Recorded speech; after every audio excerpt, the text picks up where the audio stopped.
mambo ya ndani ya nchi ni nani na ametokea wapi kisiasa.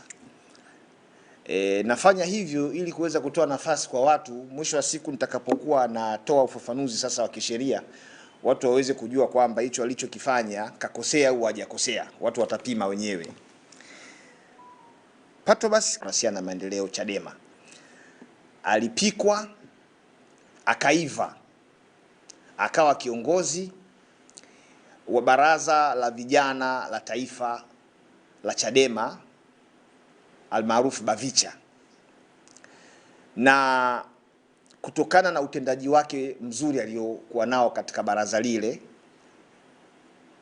haikuwa bahati mbaya Chama cha Mapinduzi kumchukua kuwa kama mwanachama wao, na hiyo inadhihirisha kabisa kwamba Chadema kimekuwa ni chama ambacho ni tanuru la kupika viongozi wajao. Kwa sababu ukiangalia Katambi ni mmoja ya vijana wengi tu au wanachama wengi tu wa Chadema ambao walikwenda CCM na wakaaminiwa wakapewa nafasi za uongozi. Kwa hiyo inathibitisha kabisa kwamba Chadema sio chama cha vurugu, ni chama kinachopika viongozi. Na ndio maana hata pale CCM wanapokuwa na uhitaji wa kupata viongozi kwenye nafasi mbalimbali ndani ya serikali au hata ndani ya Chama cha Mapinduzi chenyewe, huwa wasiti kwenda kujaribu kutafuta vijana mbalimbali. Kwa hiyo Katambi kihistoria ni mtu ambaye katokea Chadema, kapikwa, kaiva mpaka kaaminiwa kwenda kuwa waziri wa mambo ya ndani ya nchi. Sio kwamba kule CCM hakuna wanachama wa CCM ambao wanaongeza kuwa mawaziri katika wizara mbalimbali ikiwemo hiyo wizara ya mambo ya ndani, lakini ni kwa sababu uwezo aliokuwa nao kutoka huko Chadema alipokuwa ni mkubwa mno kuliko wana CCM wengi ambao aliwakuta pale. Ndio maana rais akamwamini akampa hiyo nafasi, na amempa nafasi muhimu sana. Nafasi ya waziri wa mambo ya ndani ya nchi inapaswa kushikwa na mtu ambaye sio tu anajua siasa, ni mtu ambaye anajua pia sheria na kuzitumia hizo sheria ili kuweza kuleta ustawi katika nchi. Kujua sheria sio kusema tu kwamba nimesoma sheria. Kujua sheria ni kuzitafsiri sheria katika matendo yako ikiwemo kauli, ili hayo matendo yaweze kupata uhalali mbele ya jamii, kwamba ni matendo ambayo yanatokana na sheria au yanatokana na katiba. Sasa kwa utangulizi huo, nirudi sasa kwenye swali ambalo umeniuliza kwamba Waziri Katambi amesimama ndani ya bunge, ametoa maelekezo kwa IGP kwamba asitishe vibali. Kuna vitu viwili hapo lazima watu waelewe. Watu wanapaswa kuelewa mamlaka ya waziri juu ya IGP. Lakini pili, wanapaswa kuelewa mamlaka ya jeshi la polisi kuhusiana na swala zima la mikutano ya hadhara inayotakiwa kufanywa na vyama vya siasa. Mtu pekee katika nchi hii kwa mujibu wa katiba ibara ya 33 ibara ndogo ya kwanza ambaye anaweza akayaamrisha majeshi, na ninaposema majeshi yameundwa na katiba chini ya ibara ya 147 ya katiba ya nchi yetu, yametajwa pale majeshi. Tuna jeshi la polisi, jeshi la ulinzi la wananchi wa Tanzania, jeshi la magereza. Sasa nani anayeweza kuyaamrisha? Ukisoma ibara ya 33 ibara ndogo ya kwanza inakwambia kutakuwa kuna rais ambaye atakuwa ni mkuu wa nchi, mkuu wa serikali na amiri jeshi mkuu. Kwa hiyo majeshi haya yanawajibika kwa rais inapokuja masuala ya kupewa amri kuhusu utekelezaji wa majukumu yao mbalimbali. Sasa kama katiba inasema kupitia ibara ya 33 ibara ndogo ya kwanza kwamba anayeweza kutoa amri kwa majeshi ni rais, moja kwa moja unaona kabisa kwamba Katambi alikuwa anaongea kitu ambacho hakijui ndani ya bunge. Na bahati mbaya kitu alichokiongea kinabaki kwenye kumbukumbu maalum za bunge ambazo zinaitwa Hansard, kwamba waziri anaenda kumpa amri ya IGP, kitu ambacho hana mamlaka hayo. Mamlaka ya kutoa amri kwa majeshi, awe ni IGP, awe ni mkuu wa majeshi, awe ni mkuu wa usalama wa taifa, awe ni mkuu wa magereza, awe ni mkuu wa uhamiaji, awe ni mkuu wa jeshi la zimamoto, hayo mamlaka ni mamlaka yako reserved kwa Mheshimiwa Rais kikatiba chini ya ibara ya 33 ibara ndogo ya kwanza. Kwa hiyo Katambi alikosea, na kama anasema alipatia kwamba alikuwa iko sahihi, wewe ni mwandishi wa habari, nenda kamuulize akutajie kifungu cha sheria au kifungu cha katiba kilichompa hayo mamlaka ya kumuamrisha IGP asitoe kitu kinachoitwa nini? Kibali cha mikutano ya hadhara ya vyama vya siasa. Akwambie bwana Katambi, hebu niambie wewe waziri, kwa kutumia kifungu gani hasa ambacho kipo kwenye katiba wewe umepata mamlaka ya kuweza kumwamrisha IGP au kumwelekeza? Hilo ni jambo la kwanza. Jambo la pili, hakuna sheria yoyote ile Tanzania ambayo imelipa mamlaka jeshi la polisi kutoa vibali. Naomba nirudie.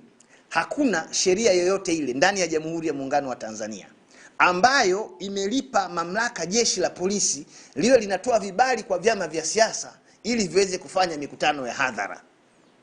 Ukienda ukasoma kifungu cha 43, kifungu cha 43 cha sheria ya polisi na polisi wasaidizi, ambao ni sura ya 322 ya sheria za Tanzania, kimeelekeza wazi kabisa pale kwamba jeshi la polisi linapokuja swala la mikutano ya hadhara linapaswa kupewa taarifa na yule anayetaka kufanya mkutano.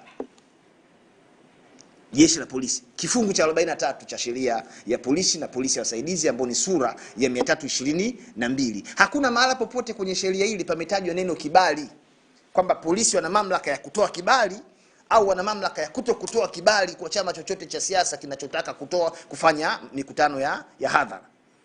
Lakini vyama vya siasa vimepewa wajibu wa kutoa taarifa. Wanatoa taarifa kwa jeshi la polisi katika eneo ambalo wanataka kufanyia mkutano wao wa hadhara, na anayepaswa kuipokea hiyo taarifa ni mkuu wa polisi wa wilaya husika, anaitwa Officer Commanding District, OCD. Kwa hiyo mpaka hapo utaona kwamba Katambi alikuwa anamuelekeza IGP atoe kibali ambacho kisheria hakipo, lakini alikuwa anamuelekeza IGP azuie hiyo mikutano isifanyike. IGP ambaye kisheria hana hayo mamlaka ya kutoa kibali, kama kweli kipo, hana hayo mamlaka IGP. Umeelewa?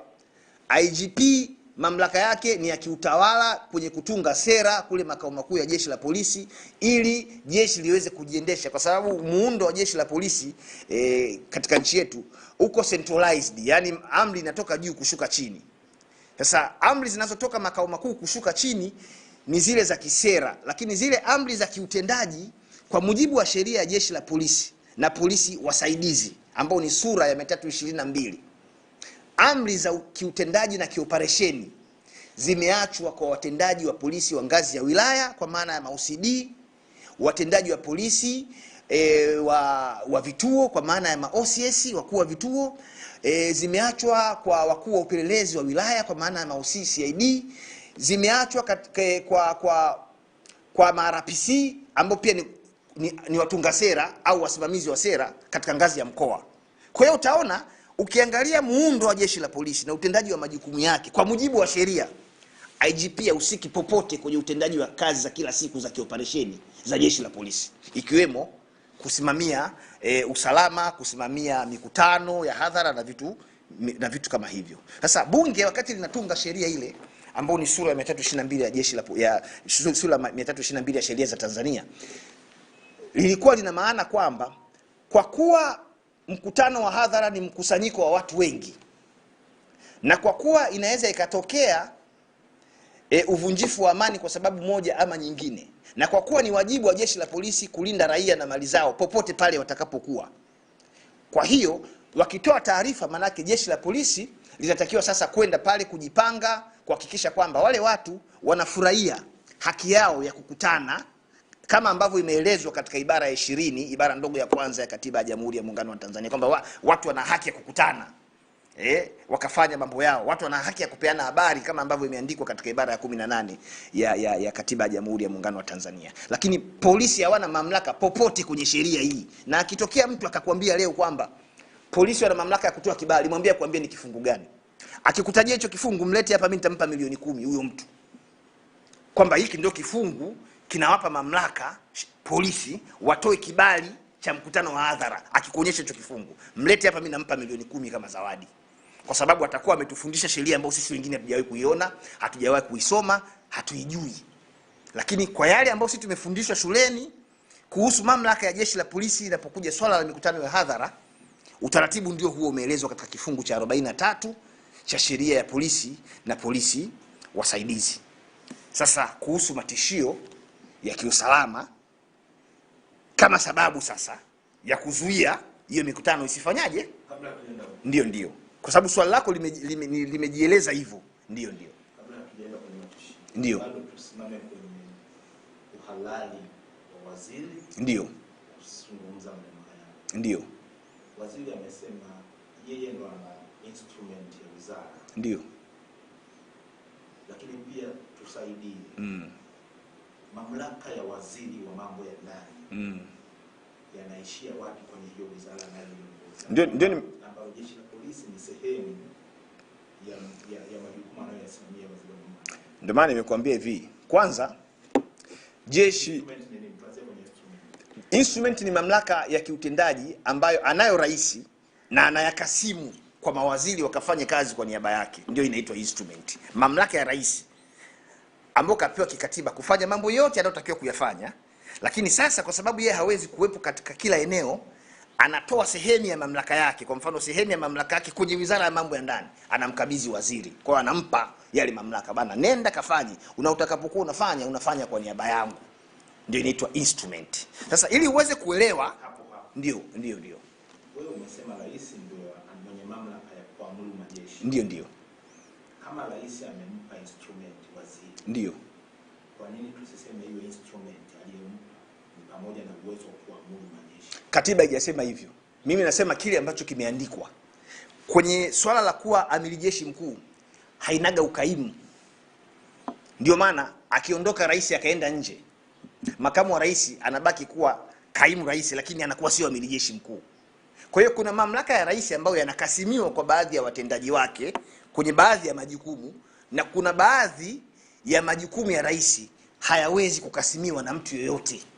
Yaani kwa mfano, nchi itakapokwenda kuingia kwenye vita, tumevamiwa na Idi Amin kwa mfano, hata kama rais yuko hospitali anaumwa, hata kama rais yuko nje ya mipaka yetu amesafiri kikazi au kwa majukumu mengine, mwenye mamlaka ya kutoa tangazo la usalama kwa maana ya ukosefu wa au uwepo wa hali ya hatari ni rais. Mwenye mamlaka ya kuyaamuru majeshi sasa yaende vitani sio makamu wa rais, sio mkuu wa mkoa, sio waziri, sio nani. Kwa hiyo watu waelewe instrument ambayo rais anawapa baadhi ya watendaji au wasaidizi wake, hiyo instrument iko classified kwenye baadhi ya majukumu tu, sio majukumu ya kuwa amiri jeshi mkuu. Hata mkuu wa mkoa hana uwezo wa kumwamrisha RPC. Mkuu wa mkoa wa Mtwara hana uwezo wa kumwamrisha au kumhamisha kituo cha kazi RPC wa Mtwara, hana hayo mamlaka. Sasa ili uweze kujua usichanganyikiwe ni kwamba jeshi la polisi it is a fully fledged institution, inajitegemea yenyewe kabisa na imeundwa na katiba.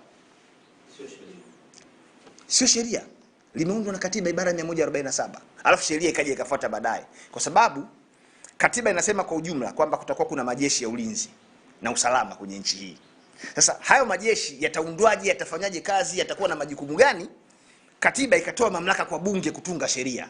Ndio maana bunge likaenda kutunga sheria sura 322 ya sheria za Tanzania, ambao ni sheria ya polisi na polisi wasaidizi, inaitwa kwa Kiingereza The Police Force and Auxiliary Services Act chapter 322, ambao ni marejeo ya mwaka 2023.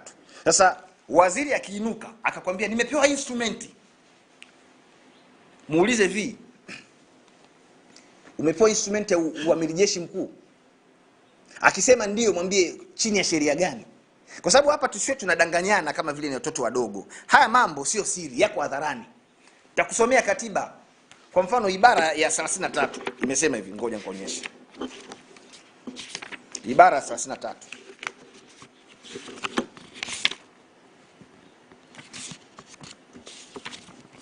Ibara ya 33, ibara ndogo ya kwanza inasema kutakuwa na rais wa Jamhuri ya Muungano.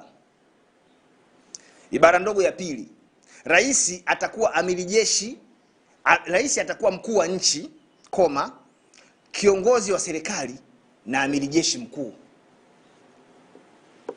Mwisho, ibara 33 imeishia hapo kuhusu ukuu wa majeshi. Yaani nani ndio mkuu wa majeshi?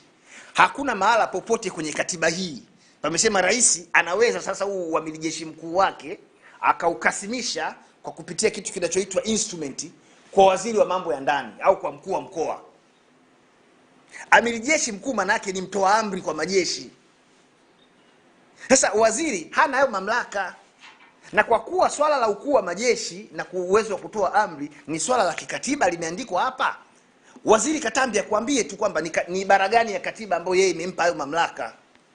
Simple, sio tu kuanza kudanganyana hapa. Yaani kwamba anayefunue katiba asome. Mimi nimefunua, nimekwambia hapa. Rais ndio atakayekuwa amiri jeshi mkuu pamoja na mamlaka yake mengine. Kwa mujibu wa katiba, ibara 33 ibara ndogo ya pili ya katiba inamtambua kama ndio amiri jeshi mkuu. Na hajaambiwa rais hapa aende akakasimu mamlaka ya uamiri jeshi mkuu kwa waziri. Rais amekasimu mamlaka yake ya ukuu wa wizara ya mambo ya ndani, ambayo sio wizara ya mambo ya ndani, sio jeshi. Wizara ya mambo ya ndani sio jeshi. Kwa hiyo masuala ya kutunga sera, masuala ya kusimamia mipango na utekelezaji wa mambo mbalimbali yanayotakiwa kufanywa na wizara, hayo mambo kapewa waziri. Kitu ambacho waziri hajapewa ni uwezo wa kuamrisha majeshi. Hajapewa hiyo, hana. Na akibisha aseme ni katiba gani ambayo yeye anaisoma ambayo sisi hatuijui, au ni kifungu gani cha sheria ambacho sisi hatukijui kinachompa hayo mamlaka, aseme. Hilo swali nadhani nitakuwa nimelijibu au nimeshalimaliza. Kama bado niulize la ziada ili niingie kwenye masuala ya usalama. Kwa hiyo ikitokea jeshi limetii maagizo ya waziri, ni nini kinatokea? Kwanza, mtu yoyote kwa mujibu wa ibara ya 26 ibara ndogo ya kwanza ya katiba ya Jamhuri ya Muungano wa Tanzania, mtu yoyote raia wa Tanzania na yoyote ambaye sio raia lakini yuko Tanzania kwa wakati huo anapaswa kutii katiba na sheria za nchi. Ibara 26 ibara ndogo ya kwanza inasomeka hivi: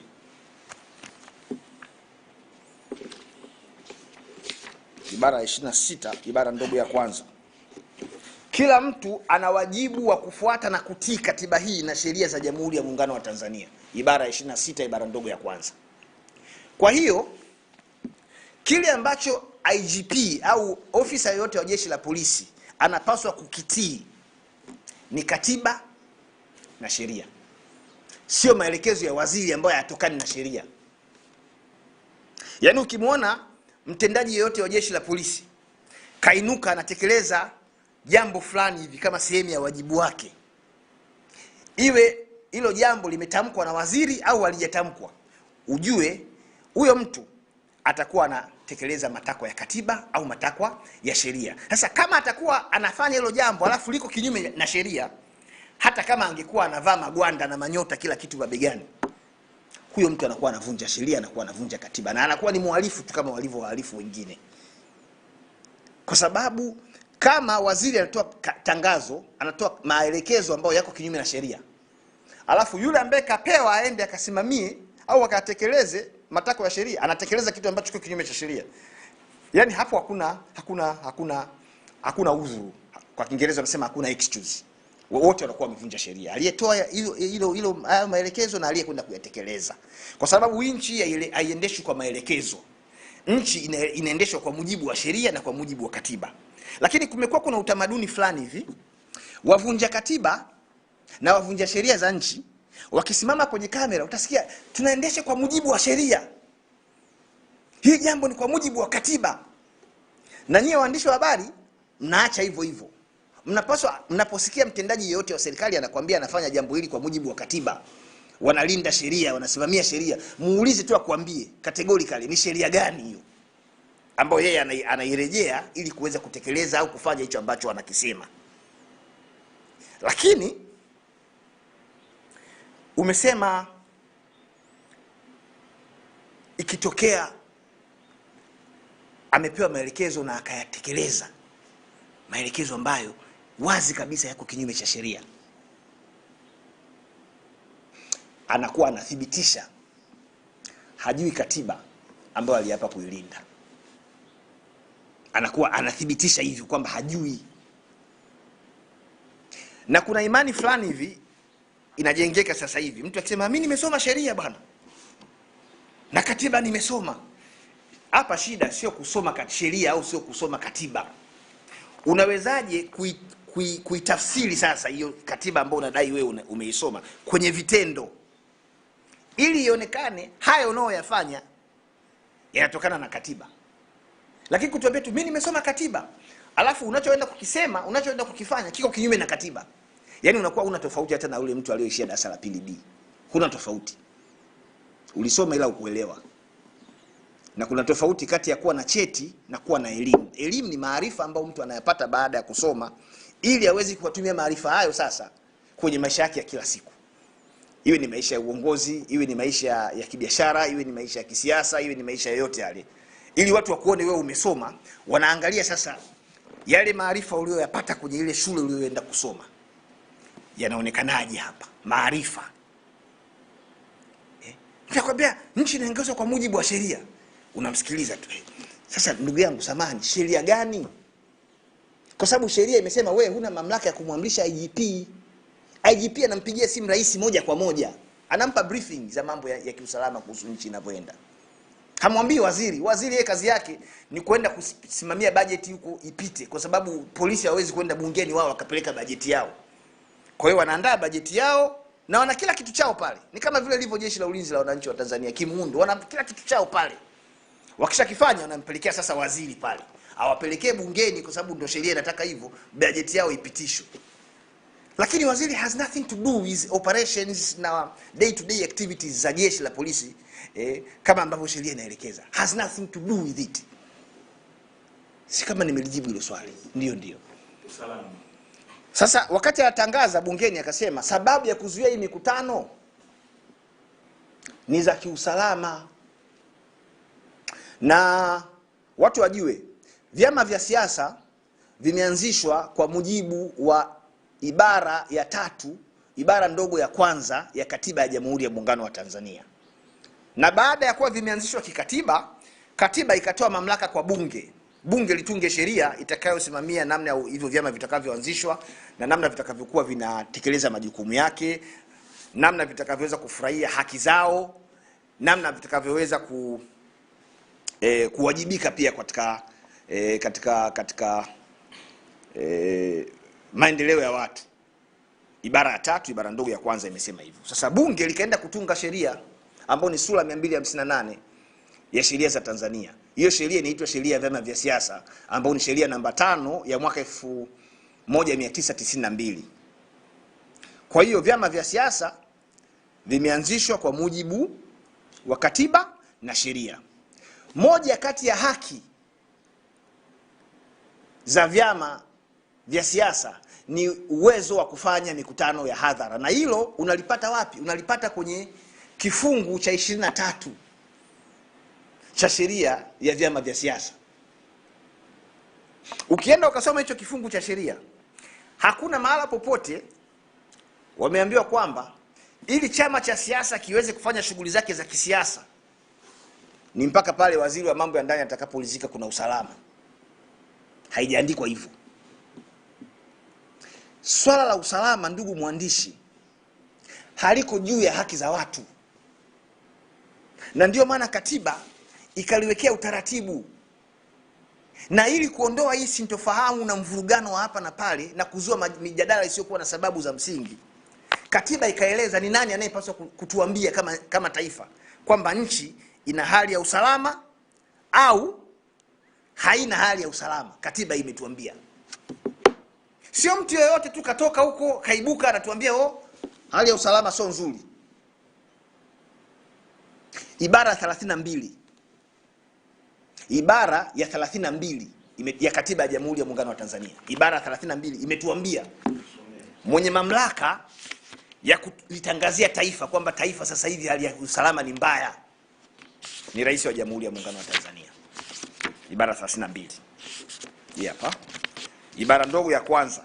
Ibara 32, ibara ndogo ya kwanza ya katiba ya Jamhuri ya Muungano wa Tanzania.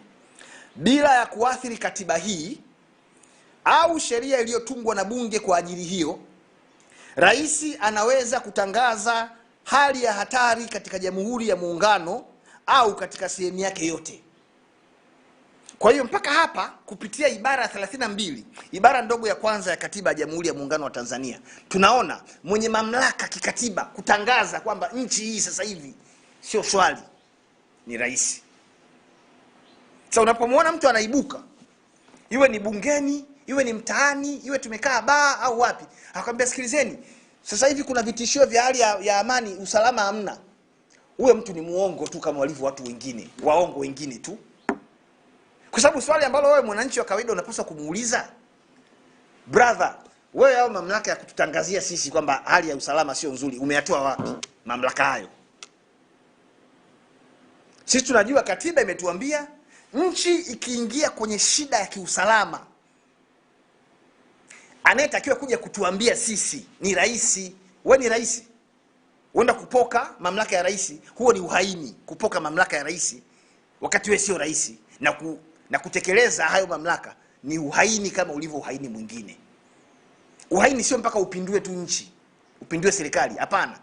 Kwenda kuingilia mamlaka ya rais ukayavaa, ukaanza kutangazia taifa vitu ambavyo huna mamlaka navyo, ni uhaini. Sasa ni lini sasa rais na yeye atatangaza kwamba hapa kuna hali ya hatari? Rais akiridhika, sana vyombo vinamsaidia, afu ndio vinampelekea taarifa. Sasa akiridhika kwamba taarifa alizonazo zinasababisha hali ya hatari katika nchi, rais ameelekezwa kupitia ibara ya 32 ibara ndogo ya pili kufanya vitu vifuatavyo. Kwanza, ibara ya 32 ibara ndogo ya pili imeeleza hiyo hali ya hatari maana yake nini. Hali ya hatari, yani ukisikia mtu anakuambia kuna hatari kwenye nchi hii, usalama tena hakuna, maana yake nini? Au tishio la kiusalama, yani maana yake nini ukisikia hivyo? Ibara ya 32 ibara ndogo ya pili imeeleza hivyo. Ni pale ambapo nchi iko kwenye imevamiwa nchi. Yani tumeamka asubuhi leo Idi Amin huyu hapa kaingia, tushavamiwa. Hiyo ni hali ya hatari, kwa sababu wavamizi wanataka kuja kupoka uhuru wa nchi yetu kama taifa na kuchukua pengine himaya ya nchi yetu, hiyo sehemu ya himaya yao.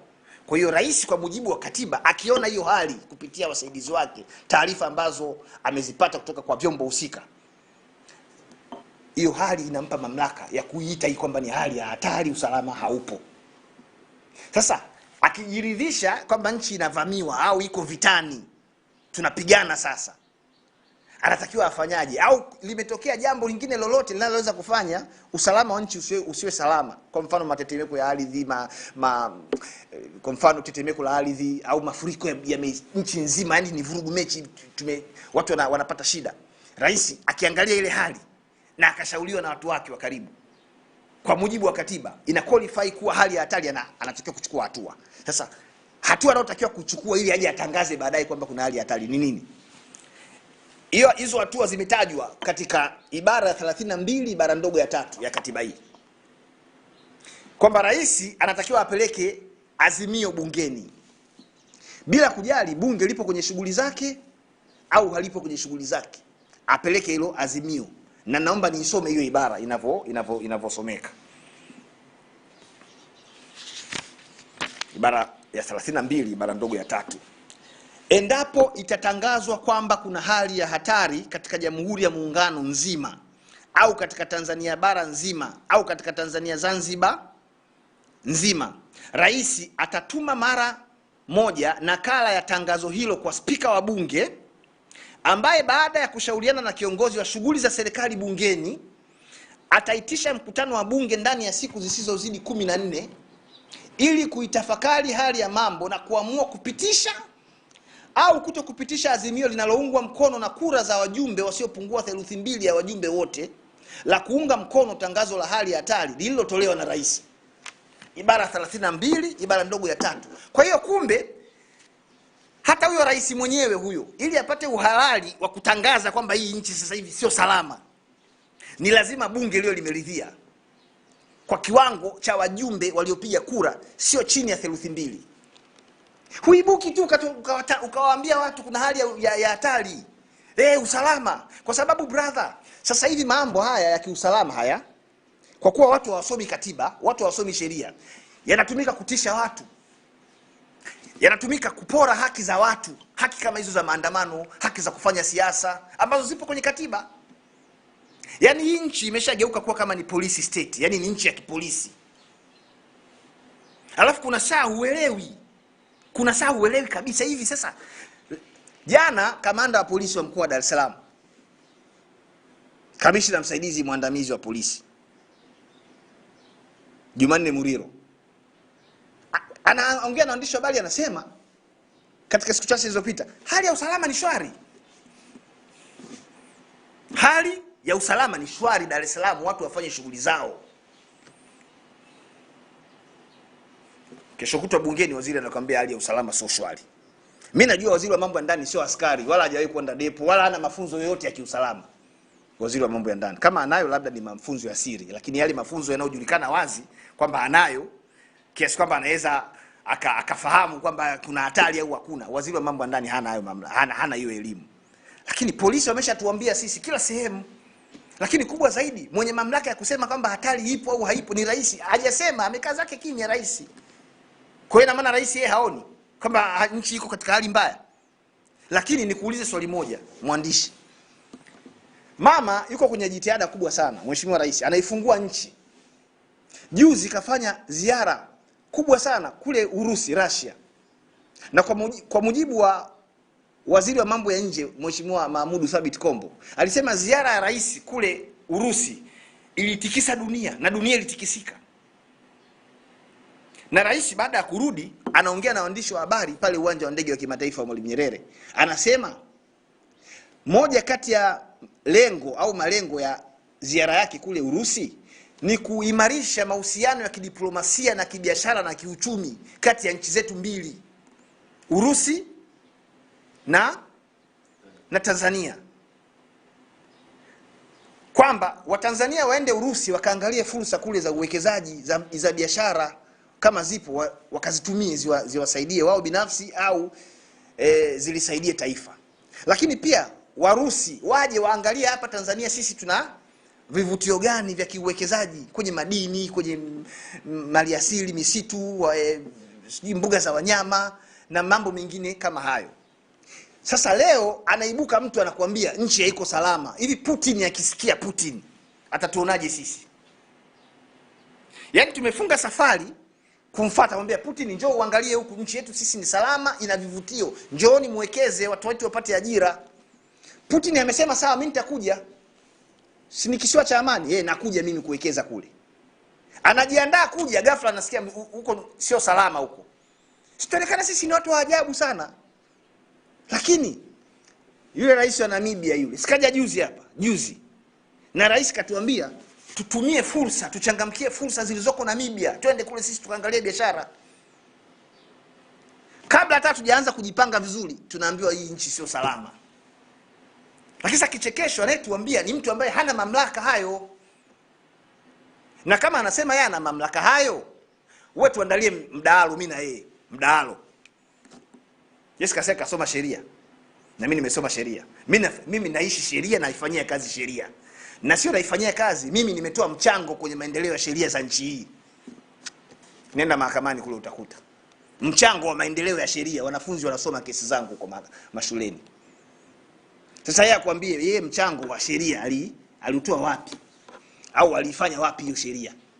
Maana usije ukawa unasoma sheria kama unasoma gazeti. Sheria sio gazeti la Mwananchi au Nipashe ambalo kila mtu anaweza akachukua tu akasoma afu akaelewa. Ukishaisoma sheria unaenda kuifanyia kazi, to practice it. Na ili uweze kuifanyia kazi lazima uwe una leseni. Ana leseni sasa yule anakuambia. Kwa hiyo nataka kukuambia kwenye swala la usalama kuna mchakato unaotakiwa kufuatwa kikatiba ili nchi ionekane kama kweli ina matishio ya kiusalama au haina hayo matishio. Na mimi nitakurudisha kwenye historia kidogo. Nchi hii ni nchi imara sana. Na ndio maana tangu mwaka 1979 hakuna kibaka yoyote amejaribu kuvuka mpaka kuivamia nchi yetu. Waliona mfano tuliotoa pale Uganda pale. Kapigwa vibaya mpaka kafurushwa kwenye madaraka Idi Amin. Tangu wakati huo hilo somo limeenea dunia nzima kwamba Tanzania usiende kuchezea, ni nchi imara, ni nchi ambayo ni kisiwa cha amani. Na hata uchaguzi sisi tumefanya kwa amani na utulivu na usalama. Hao matishio yanatokea wapi? Yaani unajua kuna wakati tunaonekana sisi ni vituko kabisa duniani. Nchi ni kisiwa cha amani. Alafu unaambiwa msifanye mikutano, kuna vitishio vya kiusalama.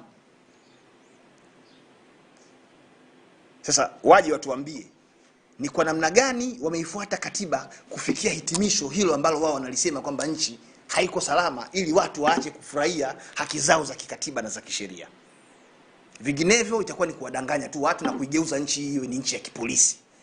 Na sio Afrika tu, dunia nzima kwa sasa imepiga marufuku tawala za kijeshi, imepiga marufuku tawala za kipolisi. Ndio maana jumuiya ya kimataifa inahimiza nchi zijiendeshe kidemokrasia, watu wafanye chaguzi, mamlaka yatoke kwa wananchi, wajiongoze wenyewe. Polisi ni moja kati ya kitu ambacho kimeundwa na katiba, kama ambavyo vitu vingine vyote vimeundwa na katiba, ikiwemo haki za watu. Lakini polisi leo hawana umuhimu, hawana uhalali wa kusema kwamba wao ndio wanaweza kaamua kwamba kuna usalama au haupo. Wakati katiba imeelekeza wazi kabisa ni lini tutakubaliana kwamba usalama haupo. Katiba hii hapa, labda mimi niwe ni muongo. Na hii katiba aliyesimamia kutungwa kwake ni baba yake Mahmud Thabit Kombo. Ndio kaitunga hii katiba hii. Na mzee Msekwa bado yuko hai. Mtu anakuambia kwamba mikutano ile ni vurugu. Kuna vitu viwili hapa. Vurugu na mikutano ni vitu viwili tofauti. Mikutano imekuwepo hapa tangu mwaka 1992. Vyama vingi vinaanza vya kisiasa. Na hakuna kipindi ambacho polisi walipitia wakati wa majaribio na wakavuka hayo majaribio kama kipindi cha kuanzia mwaka 2000 mpaka mwaka 2005 na 6. Kafu ilikuwa ipo kwenye kiwango chake, kafu ya ngunguri, kafu ya ngangari. Yaani kafu wanasema hao ni ngangari, polisi wanasema kama kafu nyie ni ngangari, sisi tutakuwa ngunguri. Sasa mimi ushauri wangu kwa polisi,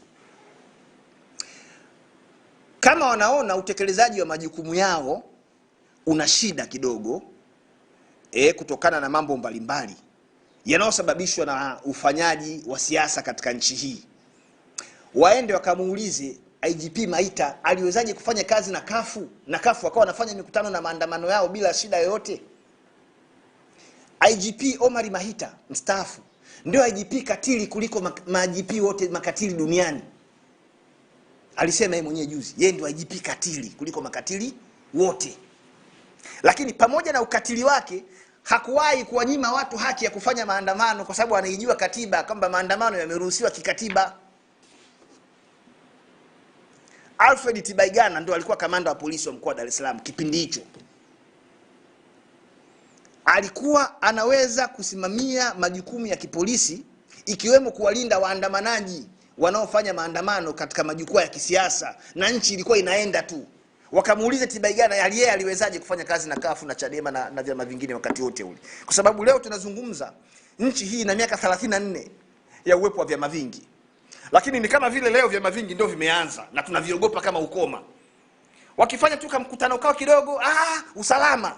Yaani ndio kisingizio, ndio kichaka. Sasa usalama umetajwa kwenye katiba. Namna usalama unavyoweza kutumika kufanya mikutano ya kisiasa isifanyike imeelezwa kwenye katiba, na sio hivyo ambavyo wanaeleza wao.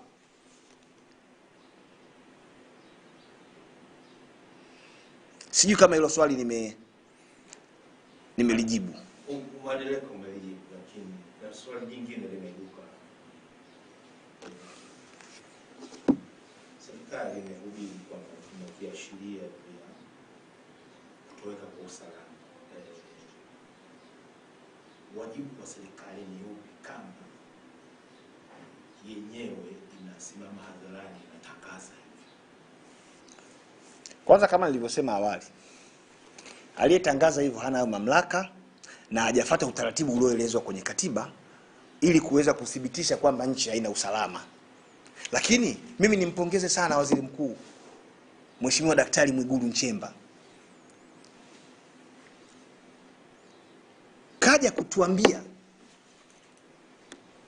na hapa lazima tuungane naye tuvipongeze vyombo vya ulinzi na usalama. Wameshagundua kwamba kuna watu wameshaingia nchini kuja kupiga waandamanaji ili je ionekane ni serikali. Yaani kuna watu wamesijua wametoka wapi ila wameshaingia nchini. Na kuna watu wanawalipa vijana fedha ili waandamane, wafanye vurugu. Sasa wajibu wa serikali ikishawajua hao wanaofanya hayo mambo hayo ni kudhibiti. Ndio wajibu wa serikali.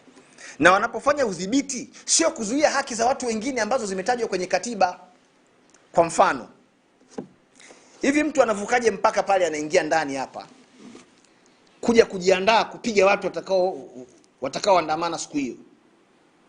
Mkuu wa uhamiaji ana Makakala yuko wapi wakati huo? Mkuu wa mipaka anayesimamia mipaka wa jeshi la uhamiaji Samuel Mairane yuko wapi? Watu wanavuka wanakuja kujipanga huku, wanasubiri kuja kuleta vurugu. Kwa mimi nilidhani kama tayari serikali imeshagundua kwamba kuna watu wamevuka, wameingia, kuna watu wanawalipa hela vijana waandamani. Kumlipa mtu hela kwa ajili ya kwenda kufanya kazi haramu ni rushwa. Nilitarajia sasa hivi TAKUKURU hiyo imeshatukamatia watu kibao na wako mahakamani kwa sababu hamna mtu mwenye kinga. Ukisoma kinga dhidi ya uhalifu, hakuna mtu mwenye kinga dhidi ya uhalifu. Ibara ya 13, ibara ndogo ya kwanza inasema watu wote ni sawa mbele ya sheria. Kwa hiyo ukifanya kosa, ikithibitika umefanya kosa, unastahili kuadhibiwa.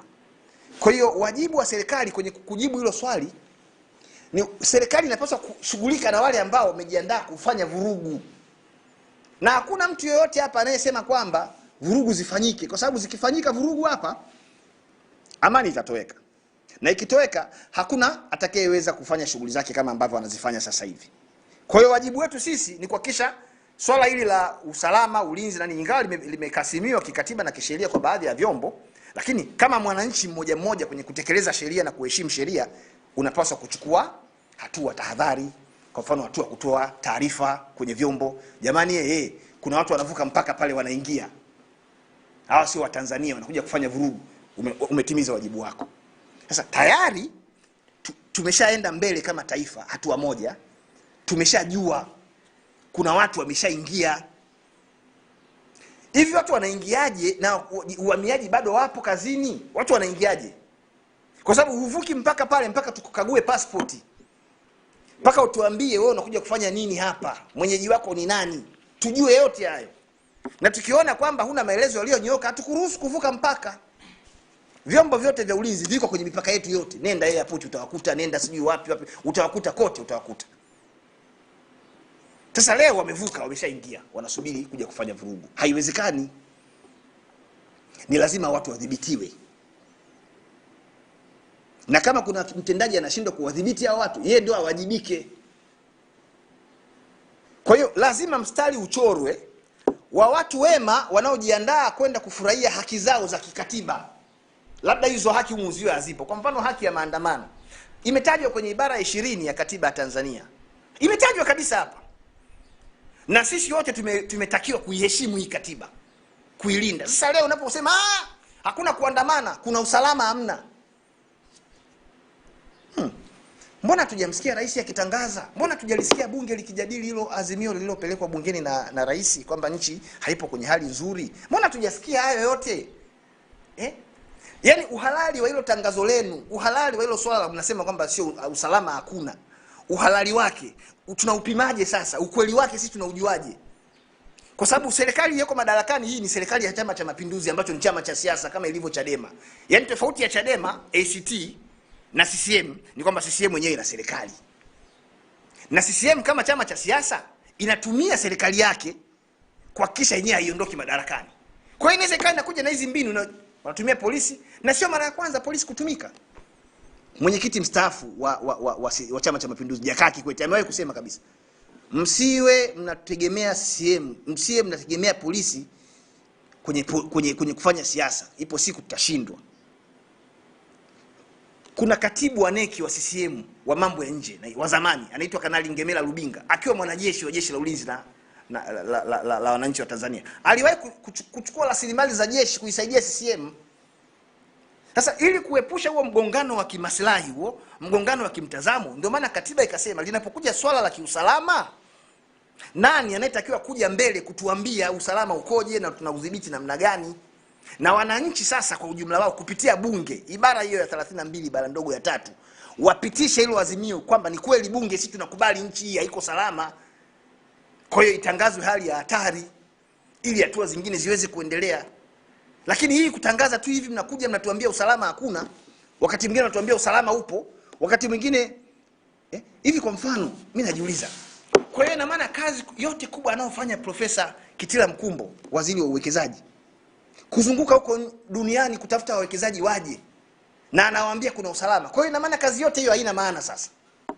Hawawezi kuja hao wawekezaji. Profesa Mkumbo, utakuwa unapoteza muda, usiende sababu usalama hamna. Mimi nadhani kuna haja ili swala hili la usalama wa taifa sasa hivi, usalama wa nchi ukoje, swala liwe na mjadala, uwe ni mjadala mpana wa kitaifa. Andaini hata midahalo, watu waje, wadau mbalimbali, tukae tujadili ili tuweze kufikia hitimisho kwamba kuna usalama au hakuna. Ngoja nikwambie, huyu mama, huyu rais huyu, wanamlaumu sana kwa mambo mengi, sijui nini na nini, lakini mimi ni role model wangu.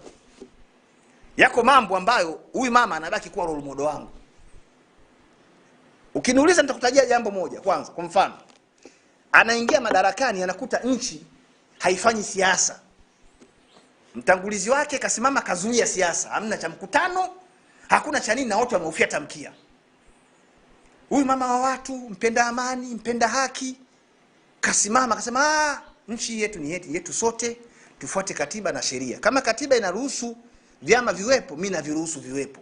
Kama mimi katiba inaruhusu kwamba watu wafanye mikutano yao, mimi naruhusu mikutano.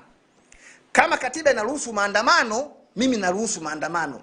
Katika kipindi cha miaka 11 tangu mwaka 2015 mpaka sasa, ni Rais Samia pekee ndio ameruhusu vyama viandamane. Magufuli hakuruhusu watu waandamane. Chadema si waliandamana hapa nchi nzima. Rais aliruhusu. Na rais aliruhusu akatuletea kitu ambacho ni very adimu sana duniani. Hakipo duniani kote.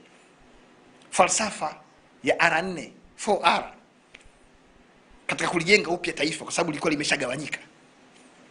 Resilience, rehabilitation, sijui vitu gani.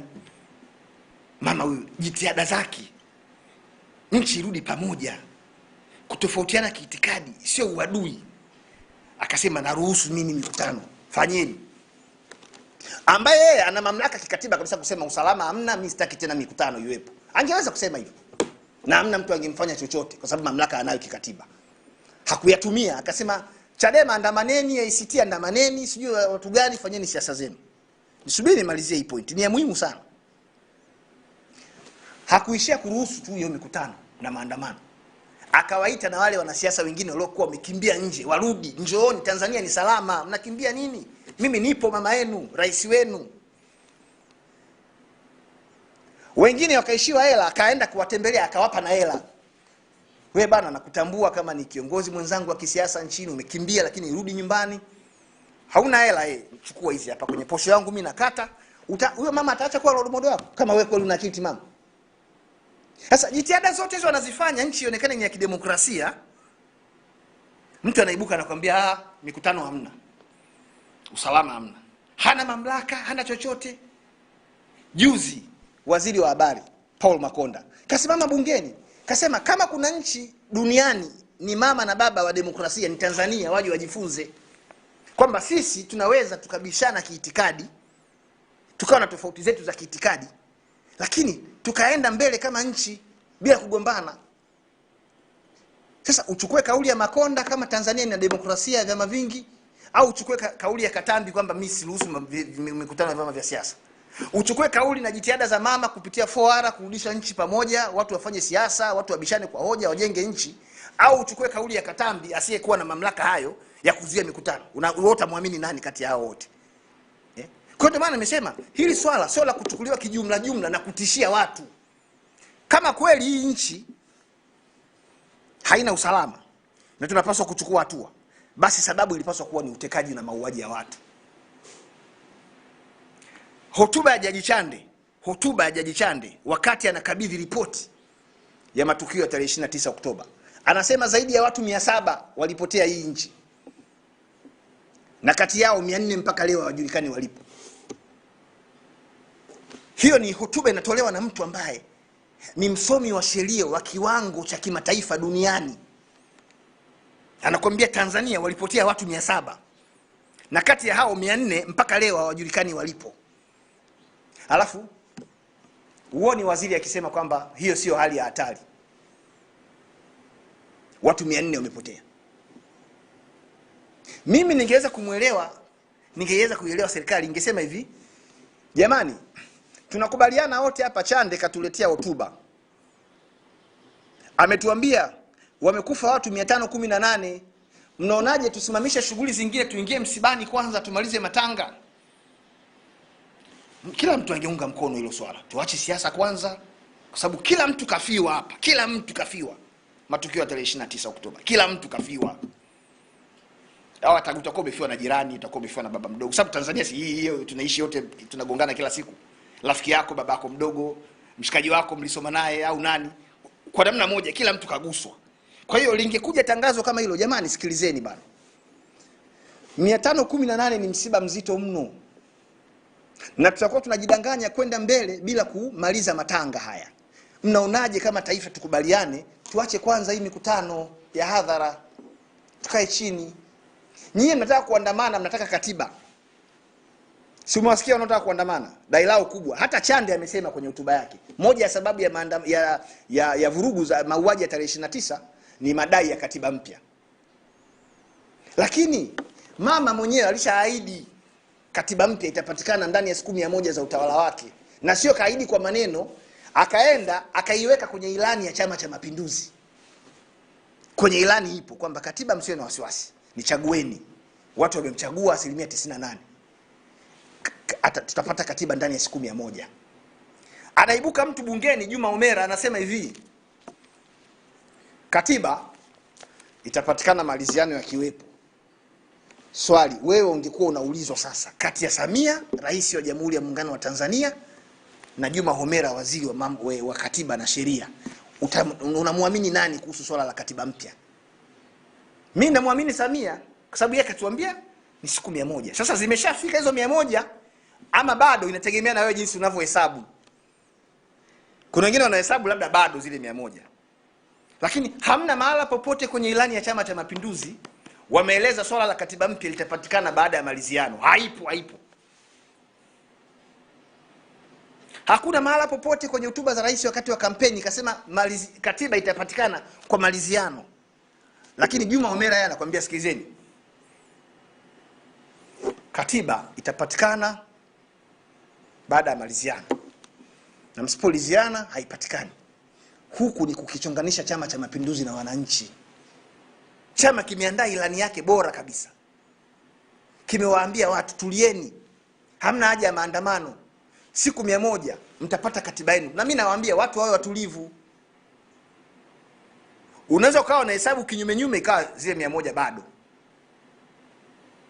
Lakini hata kwenye vitabu, kwenye Qur'an tukufu tunaambiwa in ala maswabirina, watu wasubiri, siku 100 sio mbali, zitatimia tu. Hatuna haja ya kugombana kwa sababu ya katiba mpya, kwa sababu hata hii katiba tuliipata bila maliziano. Hii tuliipata bila maliziano. Hii hapa hii. Na tulipata ndani ya siku 20 hii katiba hii. Tuliipata bila kugombana. Kwa hiyo bado mimi naendelea kumwamini Mheshimiwa Rais Samia. Madereka. Ndio. Waziri Katambi ametoa shilingi milioni 100 kuhakikisha kwamba wale watu wote watakaokuwa wanatoa taarifa zitakazosaidia kudhibiti uhalifu au kuzuia watu wanaotaka kufanya uhalifu nchini wanapata kama reward ya motisha. Hii iko hapo hapo. Ni vitu visivyoeleweka kabisa. Kwa sababu nchi hii imekuwa salama muda wote, ndio maana inaitwa kisiwa cha amani. Tanzania mpaka ikaitwa kisiwa cha amani, maana yake usalama wa taifa wamefanya kazi yao vizuri mno ya kutukuka. Polisi wamefanya kazi yao vizuri sana. Jeshi limefanya kazi yake vizuri mno, jeshi la ulinzi la wananchi wa Tanzania na vyombo vingine. Leo baada ya miaka zaidi ya 60, mtu anakuja kukuambia kwamba eti ni mpaka waziri atoe milioni 100 ndio vyombo viweze kujua kwamba nani anataka kupanga mipango ya uhalifu. Ni kutokujua historia tu. Mimi naviamini vyombo vimekuwa vikitulinda vizuri sana, vinajua kazi yao, ni weledi, wanajua taarifa wanazipataje, na wamekuwa wakifanya hivyo siku zote. Lakini wale watu ambao wanataka kufanya vurugu, wale ambao wanalipwa, serikali hata isihangaike nao sana. Serikali isihangaike sana na watu hao ambao wanapanga kufanya vurugu na matukio mengine ya uvunjaji wa amani kwa kulipwa fedha.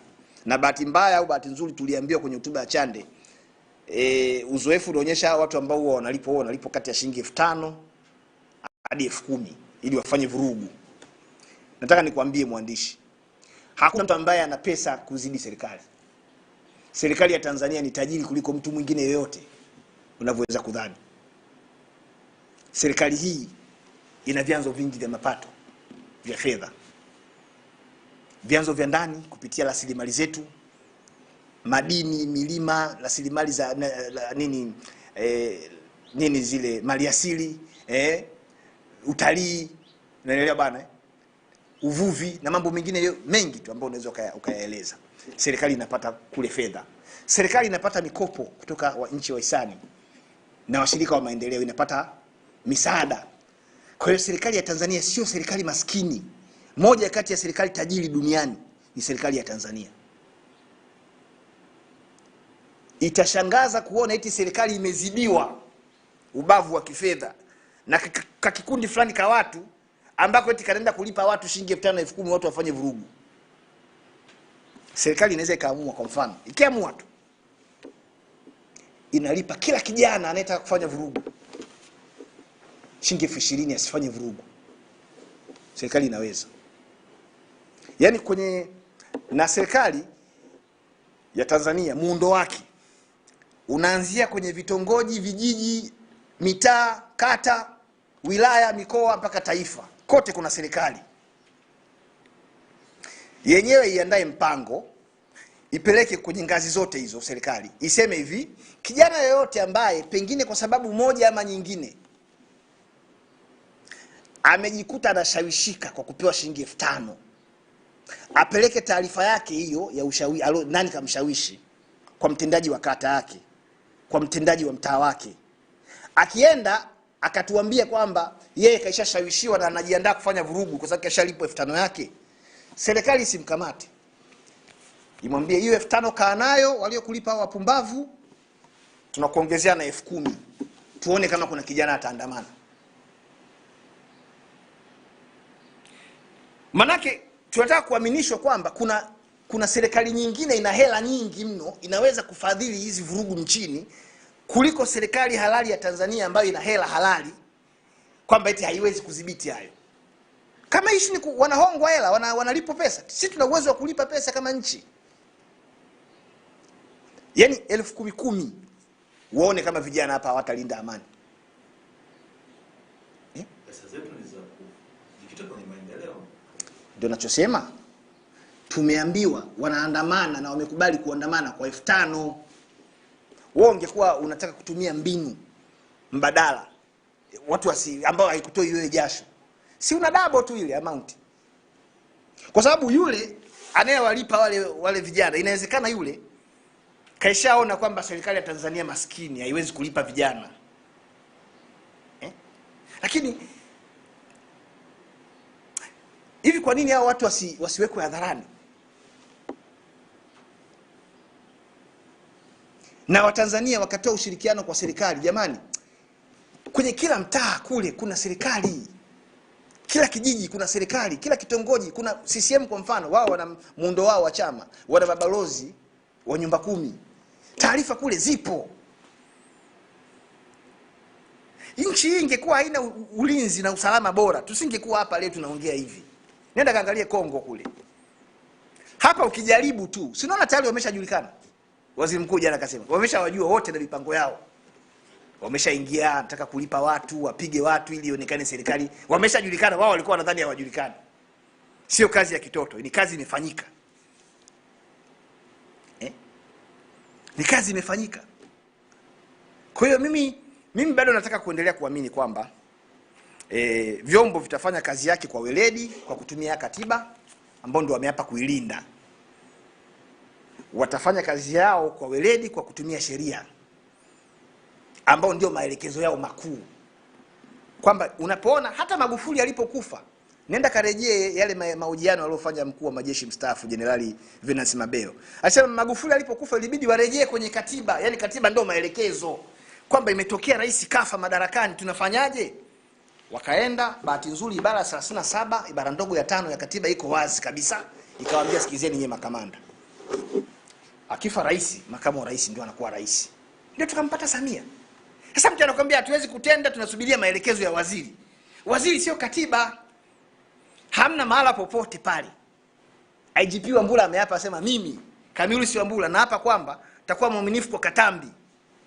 Na kwamba nitamlinda Katambi, nitafuata maelekezo yake. Hamna sehemu imesemekana hivyo. Yeye amesema mimi nitalinda katiba. Kwa hiyo inapotokea sehemu hatuelewi vizuri, hatujajiridhisha vya kutosha, turudi kwenye katiba, tunaiangalia tu inasemaje kwenye hili, kama vile ambavyo umekuja kunihoji leo. Mimi nao kuambia siyatoi kichwani, na yatoa kwenye katiba. Na hii katiba mimi sijaandika mimi, na bahati nzuri hata wakati inaandikwa mwaka 77 mimi kwa sijazaliwa. Sikuepo mimi 77.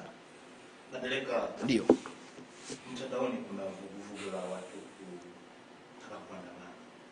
Na inawezekana ndio sababu mpaka serikali inachukua hatua hizi. Kwa nchi yetu maandamano siku za hivi karibuni yamechukuliwa kama ni uasi, ni uhalifu. Wewe kama mwanasheria, mtaalamu wa sheria, maandamano yanatakiwa kuwaje ili ionekane ni haki ya kikatiba na ambayo haivunji haki za watu wengine? Ndoki hapo kwenye huo mtanziko kwamba maandamano ni uhalifu. Maandamano yangekuwa ni uhalifu, Mei Mosi watu wasingeandamana. Na mgeni rasmi kakaa pale. Ili iwe vurugu, ni namna ambavyo mmeshindwa kutumia mamlaka yenu na wajibu wenu kuyaratibu hayo maandamano yafanyike. Kwa mfano, ukiyaita maandamano ni vurugu, utaenda kupiga watu, utaua watu. Lakini ukijua maandamano ni haki, manake wewe uliopewa wajibu utawaambia waandamanaji wakupe taarifa ambayo sio chini ya masaa 48 maandamano yao wanataka kupitia njia gani. Na sisi Tanzania sio mara ya kwanza kufanya maandamano ya kisiasa au hata ya kijamii. Na mara zote maandamano yalipofanyika yalisimamiwa vizuri na vyombo vinavyohusika kuhakikisha kwamba wanaoandamana wanafanya maandamano yao lakini bila kuathiri watu wengine. Mifano hiyo iko ni mingi mno, nikianza kuhitaji hapa muda hautoshi. Nataka nikusomee ibara ya 20. Ibara ya 20 ya Katiba ya Jamhuri ya Muungano wa Tanzania inasema hivi: kila mtu anao uhuru wa kukutana na watu wengine kwa hiari yake na kwa amani, kuchanganyika, kushirikiana na watu wengine, na kwa ajili hiyo kutoa mawazo yake hadharani na kuanzisha na kujiunga na vyama au mashirika yaliyoanzishwa kwa madhumuni ya kuhifadhi au kuendeleza imani au maslahi yake au maslahi mengineyo. Hiyo ni ibara ya 20 ambayo tafsiri yake maandamano yako humu yameruhusiwa. Kujieleza, watu wakijieleza wanatekwa. Ibara ya 18 imeeleza hivyo, ambako watu watakapokuwa wakiandamana beba mabango yao, ujumbe zao, wamelenga kumfikishia nani. Sasa ibara ya 18 inasema hivi: kila mtu A anao uhuru wa kuwa na maoni na kueleza fikra zake. B anayo haki ya kutafuta, kupokea na kutoa habari bila ya kujali mipaka ya nchi. C anao uhuru wa kufanya mawasiliano na haki ya kutoingiliwa katika mawasiliano yake. Na D anayo haki ya kupewa taarifa wakati wote kuhusu matukio mbalimbali muhimu kwa maisha na shughuli za wananchi, na pia kuhusu masuala muhimu kwa jamii. Ni ibara ya 18. Mtu anakuambia usalama. Sasa maandamano yanatakiwa kufanyikaje? Kwa kuwa serikali imeshawajua ambao wanataka kuandamana, na mimi napenda kutumia fursa hii pia kuwaelekeza, kuwapa elimu. Waende kwenye mamlaka husika kwenye maeneo yao, wapeleke utaratibu wa hayo maandamano yao, kwamba sisi wilaya ya Nachingwea tunataka kufanya maandamano, tutayafanya siku fulani, tutapita maeneo fulani, na ujumbe wetu sisi utakuwa ni huu. Na wanaotaka kuandamana hawapangiwi ujumbe, yani wao watakuwa na ujumbe wao wanaotaka wao, iwe ni katiba iwe ni nini, watajua wenyewe. Na sisi ujumbe wetu tunataka tumfikishie nani, kama ni mkuu wa mkoa, ni mkuu wa wilaya, ni nani. Sasa polisi ili kuwalinda hao, lakini pia kuwazuia watu wengine wasiokuwa na maslahi na yale maandamano, wasije wakaumiza hao wanaoandamana, polisi sasa wanatoa ulinzi. Ndio maana ya kutoa huo utaratibu.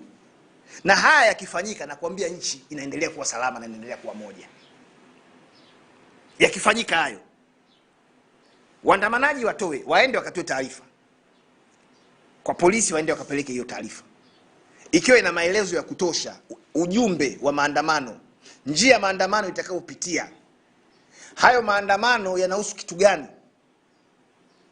wanataka kwenda kumuona nani, mwisho wa siku ndo apokee huo ujumbe wao. Anayetakiwa kupokea ataenda kupokea. Kama ni uwanja wa Taifa pale, atakaa na wasubiri, wataambiwa tupitieni.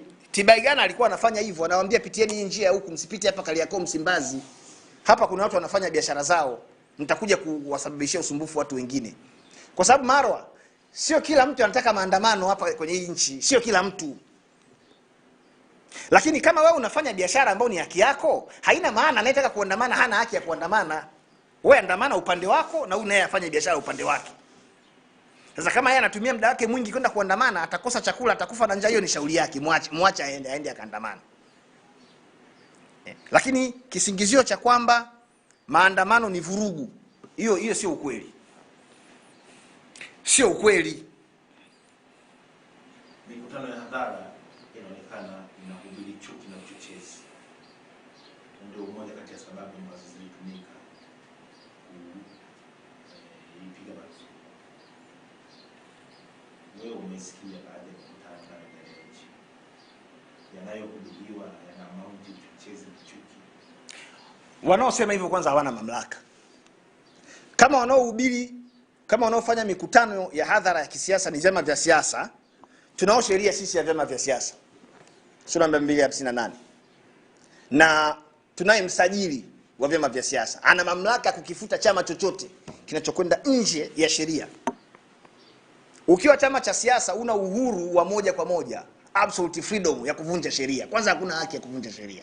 Sasa paka hapa tunapozungumza, ulishasikia msajili wa vyama vya siasa amewaonya Chadema kwamba wamevunja amani? Kuna sehemu ulishasikia?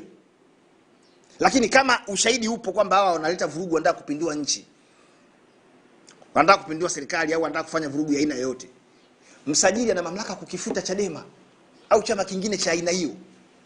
Yaani sifa ya chama cha siasa ili kiweze kupata usajili wa kudumu ni lazima kiwe ni chama kinachokuja kuhubiri amani hapa, haki, usalama na mambo mengine hayo kwa ustawi wa nchi. Yaani kwa kifupi, chama cha siasa ili kisajiliwe kifanye kazi yake ya siasa, lazima kiwe ni kichocheo cha ustawi wa nchi. Sasa mimi na wewe ni mashahidi. Kwanza kuhubiri kuvunja amani ni kosa la jinai. Ulishasikia kuna mtu amekamatwa tangu mikutano imeanza? Na inalindwa ile na polisi wako pale wanarekodi. Hakuna mtu kakamatwa hata mmoja. Kuhubiri, yani usimame pale useme mimi tutavunja amani. Yani kabla hujashuka ulishakamatwa. Sasa hakuna mtu amekamatwa. Hakuna chama kimefutwa kwa sababu kimevunja amani. Mtu anakuja kukuambia bana hiyo mikutano wenu hiyo inahubiri chuki, itavunja amani. Huko ni kuingiza polisi kwenye siasa. Mimi CCM nampenda sana mtu mmoja. Kena ni kiongozi. Kena ni kiongozi, ni katibu mwenezi, katibu wa itikadi, uenezi na mafunzo wa Chama cha Mapinduzi Taifa. Anafanya siasa. Ndio maana Chadema wakitoka Ruvuma na yeye kesho anaenda Ruvuma. Wakihubiri uongo yeye anaenda kuhubiri ukweli. Ndio siasa. Mimi naamini kama kweli kuna watu wanahubiri vurugu, kuna watu wanahubiri uvunjifu wa amani, wakamatwe hao watu. Na mimi sitaenda kuwatetea, hata kama watanilipa shilingi ngapi siwezi kwenda kuwatetea watu wa hivyo. Kwa sababu amani ikivunjika wote tunakuwa kwenye shida. Lakini ili jambo lisichukuliwe kiujumla jumla tu, liingizwe aliyekuwemo asiyekuwemo wote wanaingizwa kwenye kapu moja. Hiyo haikubaliki, sio sawa. Ni kutokuwatendea watu haki. Watu wa usalama wamefundishwa kazi yao, wanaifanya vizuri kwa weledi na wameifanya kwa miaka yote, ndio maana nchi iko hapa ilipo. Wao wafanye kazi yao tu huko. Na wanaofanya siasa wafanye siasa. Wajibizane. Waziri wa mambo ya ndani ni mwanasiasa. Kama anaona hawezi kuwajibu Chadema na vyama vingine, atafute kitu kingine, wafute hii katiba. Tubaki kwenye mfumo wa chama kimoja, inawezekana wakaifuta hii katiba. Lakini kusema usalama, kila kitu kigusa usalama. Ukitafuta unaambia nchi usalama, amani na utulivu. Sasa nakaa unajiuliza, Hii amani ni lini? Nimeshaeleza kwa kirefu sana hapo mwanzoni kwamba usalama maana yake nini kwa mujibu wa hii katiba. Na mimi naomba huu mjadala uwe endelevu. Tukutane watu kadhaa wenye mawazo tofauti, elimu na uzoefu tofauti, tulijadili hili jambo kwa mustakabali mpana wa nchi yetu. Nchi haiwezi kuendeshwa kipolisi. Hii nchi ni ya kiraia. Ndio maana tumefanya uchaguzi mwaka jana. Alafu tunasema hatuwezi kuingiliwa kidemokrasia. Sisi ni nchi ambayo tunajua demokrasia. Sasa si watu wafanye siasa, waruhusiwe wafanye mikutano yao. Kiongozi ameomba mdahalo, kiongozi ameomba mdahalo na Lema, kaomba mdahalo na Sugu, ameomba mdahalo na Heche. Hiyo ndio siasa sasa, wapewe mdahalo pale. Lakini mdahalo kama haupo, kwa sababu mdahalo na wenyewe kuandaa ni gharama, kila mtu afanye siasa zake huko mtaani kama sheria inavyoruhusu. Wakipita Mwanza na wewe kesho nenda Shinyanga, kaeleze. Wakiongea uongo, ongea ukweli. Wakihubiri chuki, wahubiri amani, ili watu wakufuate wewe unayehubiri amani. Kwa sababu hamna Mtanzania mjinga ataenda kujiunga na chama kinachohubiri vurugu. Watanzania sio wajinga kiasi hicho. Yaani wewe unaona nyomi ile ya Chadema ile. Nyomi inajaa kabisa wanasema. Mle kuna wasomi, kuna watu wenye akili zao timamu, kuna watu wazima, kuna wazee, kuna watu wana busara. Yaani waende wakasikilize mambo ya kipumbavu. Yaani wangesikiliza mkutano mmoja tu wakagundua kuna vurugu, hamna mtu angeenda pale. Hakuna mtu angeenda pale kusikiliza ile. Lakini wameenda Ruvuma nyomi, wameenda Kigoma nyomi, wameenda siji Ruvuma nyomi, wameenda Lindi watu wamejaa. Alafu ndio anakuambia wanahubiri chuki. Wakamateni. Wafungulieni mashtaka. Si nchi inaendeshwa kwa mujibu wa utawala wa sheria. Nchi inaendeshwa kidemokrasia. Nisome ibara ya 3 labda pengine watu hawajui. Ibara ya 3 hapa. Ibara ya 3. Jamhuri ya Muungano ni nchi ya kidemokrasia na ya kijamaa isiyokuwa na dini yenye kufuata mfumo wa vyama vingi vya siasa. Katiba ndio inasema hivyo. Ni nchi ya kidemokrasia, sio nchi ya kipolisi. Polisi ni walinzi tu, waende wakalinde huko watu. Na wamepewa mbinu zote. Juzi hapa, nashukuru kwa mara ya kwanza katika historia ya Tanzania, serikali ilipitisha bajeti kubwa sana ya Wizara ya Mambo ya Ndani. Imeliwezesha jeshi kivifaa, kimasilahi, polisi wanalipwa vizuri saizi, wana magari mazuri, wana vitendea kazi vya kisasa. Ambapo lengo ni kuwawezesha sasa wagundue hao wapumbavu wanaoleta uvunjifu wa amani hapa nchini kwetu ni kina nani. Hii kauli ya kwamba hapa usalama haupo ikiendelea kuhubiriwa hivi kwa maslahi ya muda mfupi ya kisiasa, yatatuathiri kiuchumi. Hakuna mwekezaji anakuja kwenye nchi ambayo usalama haupo, na mamlaka ndio zinasema hivyo tena ndani ya bunge kwamba hamna usalama. Hakuna mtalii anakuja hapa katika nchi ambayo hakuna. Ushakuona mtalii anaenda kutalii Kongo? Ushakuona kuna mtalii yote kafunga safari katoka Ulaya anaenda Kongo kutalii vita? Hakuna mtalii wa hivyo. Lakini tunajivunia hapa kwamba utalii ni moja kati ya vyanzo vya mapato katika pato la taifa, kwa sababu watu wanakuja kuangalia vivutio vilivyopo na kwa sababu wamehakikishiwa usalama. Mimi naisi sana serikali na kisi Chama cha Mapinduzi wafanye siasa. Kufikia hapo tumehitimisha mazungumzo yetu na asante sana kwa wakati wako.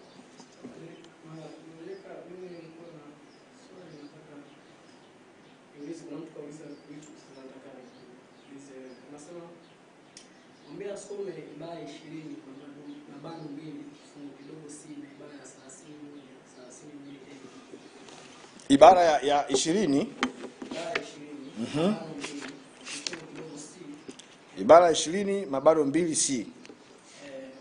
Bila ya kujali masharti ya ibara ndogo ya kwanza na ya ibara ndogo ya 4, hakutakuwa na haitakuwa halali kwa chama chochote cha siasa kuandikishwa ambacho kutokana na katiba au sera yake kinakubali au kupigania matumizi ya nguvu au mapambano kama njia za kufikia malengo yake ya kisiasa. Hakuna chama cha hivyo sasa, sikingeshafutwa.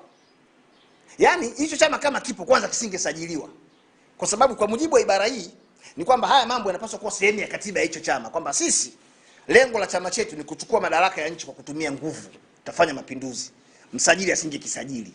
Sasa tuna vyama 19 vya siasa kikiwemo CCM ambacho hakijawahi kusajiliwa. Sawa? Ibara hii haitoi uhalali wa kukinyanyasa chama kingine ambacho kimeshasajiliwa na kina haki ya kufanya shughuli zake za kisiasa. Kama ushahidi upo kwamba kwa matendo, maneno au mienendo mingine kwa ujumla kwamba hicho chama ni cha kigaidi, wakifute, wasiletee vurugu hapa. Ukifutwe. Na mwenye mamlaka ya kukifuta ni msajili wa vyama vya siasa, sio waziri wa mambo ya ndani akinyime kisifanye shughuli zake za kisiasa. Yaani namba tuelewane hapa. Kama wewe umeshakuwa na ushahidi kwamba kuna chama fulani hivi ni cha kigaidi, kinafanya vurugu, kinataka kuchukua dola kwa kutumia nguvu, hiyo taarifa mpelekee msajili wa vyama vya siasa. Akilizika na kifuta, wala kesho hakitakuwepo. Ibara nyingine kasema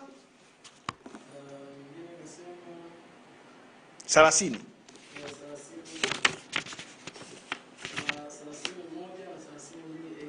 31.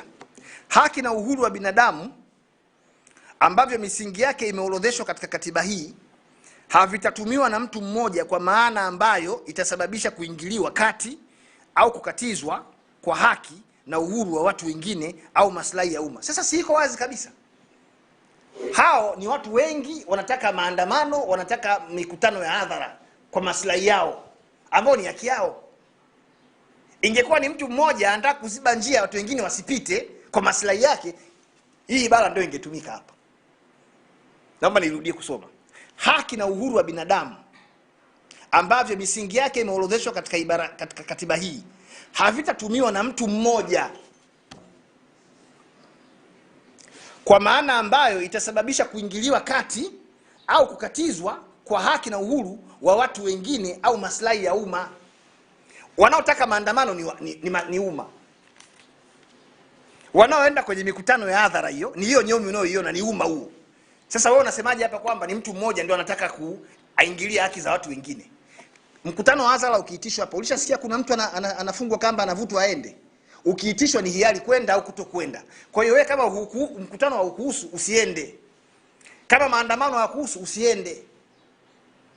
Kwa hiyo warudi wasome ibara niliyoisema huku, ibara ya 32 kuhusu hali ya usalama. Sio kwenda kujikita kwenye vibara hivi ambavyo hata havina maana. Nani ana mamlaka ya kutangaza hali ya hatari kwenye nchi na inatangazwa kupitia utaratibu gani? Ili tukubaliane kwamba sasa hivi nchi hii ipo kwenye shida. Hawataki kusoma hizo ibara, wanakimbilia kwenye vibara vingine huko. Nadhani nitakuwa nimejibu. Sasa 1:1 si ndio Ifahamike kwamba masharti yaliyomo katika sehemu hii ya katiba hii yanayofafanua misingi ya haki, uhuru na wajibu wa binadamu hayaharamishi sheria yoyote iliyotungwa wala kuzuia sheria yoyote kutungwa au jambo lolote halali kufanywa kwa mujibu wa sheria hiyo kwa ajili ya si ndio kasema kuhakikisha kwamba haki na uhuru wa watu wengine au maslahi ya umma haviathiriwi na matumizi mabaya ya uhuru na haki za watu binafsi. Sasa hiki kiko wazi. Hii ibara iko wazi kwamba mambo yote yatakayofanywa na serikali kwa mujibu wa sheria, lakini kwa malengo ya kuingilia na kuzuia haki za watu wengine ili kuokoa haki za watu wengine, itakuwa ni halali. Sasa swali, Katambi anapokataza mikutano ya hadhara anatumia sheria gani sasa? Kwa sababu hii ibara inasema ni lazima hayo mambo atakokuwa yakifanyika kwanza yafanyike kwa mujibu wa sheria, kwa lengo la kuzuia haki za watu wengine zisipokonywe. Sasa mtu akifanya mkutano wake wa hadhara, wewe haki yako ambaye hutaki mkutano wa hadhara inakuwa imeathiriwa namna gani?